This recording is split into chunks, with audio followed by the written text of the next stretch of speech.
also continuing to follow the breaking news. The 5-week-long search for a missing Columbia teenager, Elizabeth Thomas, is now over. She and her former teacher, 50-year-old Tad Cummins, discovered yesterday in a very remote part of Northern California. Our team coverage begins down in Columbia right now. News Channel 5's Dan Kennedy is in that hometown for Elizabeth, and she's expected to be reunited with her family later today. Do we have any idea when all this is going to go down? I know they've been keeping it pretty close to the vest there. They have been, but we do know that authorities with the TBI, perhaps even federal agents, took a private jet out to California to bring Elizabeth Thomas home a little later today. We don't yet know her estimated time of arrival. It could be later this morning, early this afternoon. Either way, she will be reunited with her family a little later today in Columbia, Murray County, where we're stationed this morning. As for Tad Cummins, this is his latest mugshot, booked yesterday in Northern California. Siskiyou County is the agency that caught him. Without incident, he was arrested, but he is facing a number of charges and eventually will be extradited back here to Tennessee. But as for this morning, we expect him to be arraigned in a California court. It was an alert citizen in Northern California who spotted that silver Nissan Rogue. That same silver Nissan Rogue we've been telling you about for 5 weeks. They called in that 1-800-TBI fine number. TBI agents alerted local authorities in Northern California, who went to check it out and said this indeed is the car that we're looking for. Cummins was arrested without incident, and Elizabeth Thomas was found unharmed. This is the sheriff from Siskiyou County talking to us yesterday. Well, I would say more emotional. Emotional about the situation, and it was probably a relief to some degree because the ordeal was over. But that's kind of speculative. But again, she was emotional at times, sometimes stoic, and it just kind of shifted back and forth.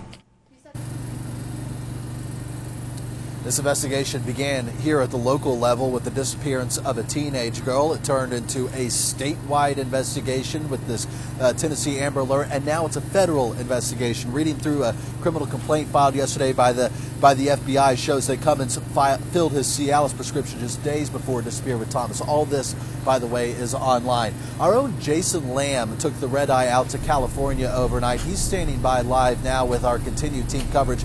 Jason, with you out in California, we expect to learn a little more about what these two might have been up to over the last 5 weeks. Good morning.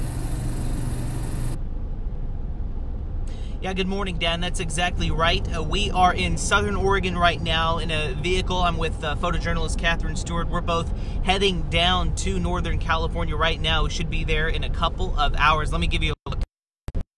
This is what we're looking at right now as we make our way to Cecilville, California. But some of the very big questions that we have is just how exactly this case broke wide open. The people that made those tips that called into the TBI and the other law enforcement in the area.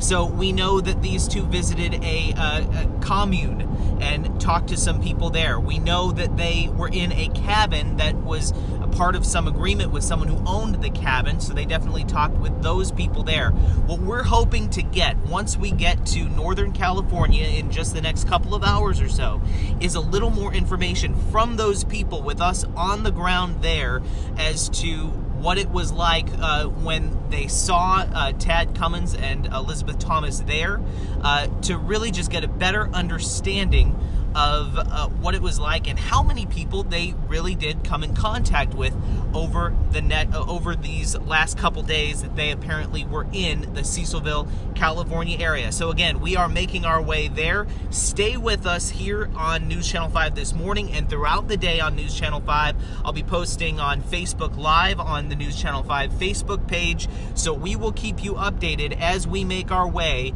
to Cecilville, California. For now, we're live in Southern Oregon. Jason Lamb, News Channel 5.